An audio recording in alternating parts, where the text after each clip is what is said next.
దేవుని ప్రశస్తమైన నామమునకు మహిమ కలుగును గాక. ఉదయకాల సమయంలో మరొక మిషనరీ గురించి మనము తెలుసుకొని ఆయన గురించి మనం ధ్యానించుకుందాం. ఆ యొక్క మిషనరీ యొక్క పేరు టామ్ మాథ్యూస్ డే కాస్ట్రో. ఇతను 1594వ సంవత్సరంలో మన భారతదేశంలో పోర్చుగీస్ దివార్ గోవాలో ఉన్న దివార్ అనే ప్రాంతంలో ఆయన జన్మించినాడు.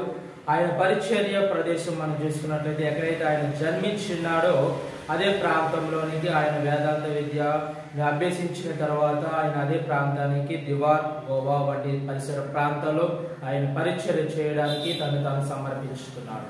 ఆయన యొక్క జీవితాన్ని మనం చూసుకున్నట్లయితే చరిత్రలో ఎక్కువగా ఆయన గురించి ఎక్కువ ప్రస్తావించలేదు. అయినప్పటికీ ఆయన విశేషమైన కృషి సేవ పరిచర్యను కొనసాగించినాడని చరిత్ర చాలా స్పష్టంగా తెలియజేస్తుంది. ఆయన గురించి మనము చూసుకున్నట్లయితే 1625లో మాథ్యూస్ డి కాస్ట్రో తనతో స్నేహం చేసిన కొంతమంది కార్మలైట్ పూజారులతో కలిసి రోమా నగరానికి వెళ్ళడం జరిగింది. మరియు కొత్తగా స్థాపించబడిన ప్రచార్ ఫ్రైట్ యొక్క డైనమిక్ కార్యదర్శి ఫ్రాన్సిస్కో ఇంగోలికి పరిచయం అయ్యాడు. కాస్ట్రోని ఇంటర్వ్యూ చేసిన తర్వాత ఇంగోలి రోమ్లోని కాలేజియా అర్బానోలో అర్చకత్వం కోసం చదువుకోవడానికి అతన్ని సిఫార్సు చేశారు. 1630లో పూజారిగా నియమితుడైన తర్వాత కాస్ట్రో వేదాంత శాస్త్రంలో డాక్టరేట్ కోసం అధ్యయనాలు కొనసాగించాడు. తన ఉన్నతాధికారులను తన సామర్థ్యాలతో ఎంతగానో ఆకట్టుకున్నాడు ఈ కాస్ట్రో. అతను 1633లో ప్రోటోనోటరీ అపోస్టలిక్ గా మరియు 1635లో బిషప్ గా నియమితుడయ్యాడు.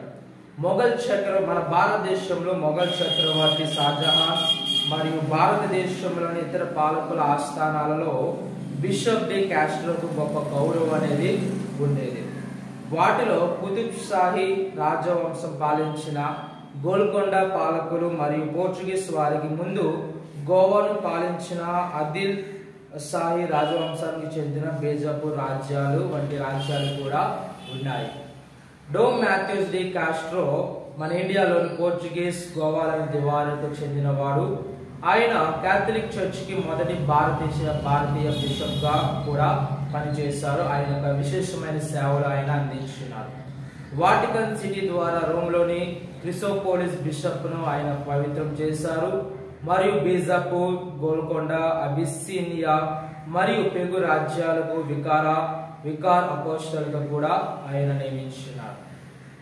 ఆయన ఎప్పుడు మరణించినారు అనేది చరిత్ర ఏమాత్రం కూడా లిఖితం కాలేదు. కానీ ఆయన తన యొక్క దేవుని యొక్క సేవ పరిచయం బలంగా వాడబడుతున్నారని మనము నమ్ముతున్నాం.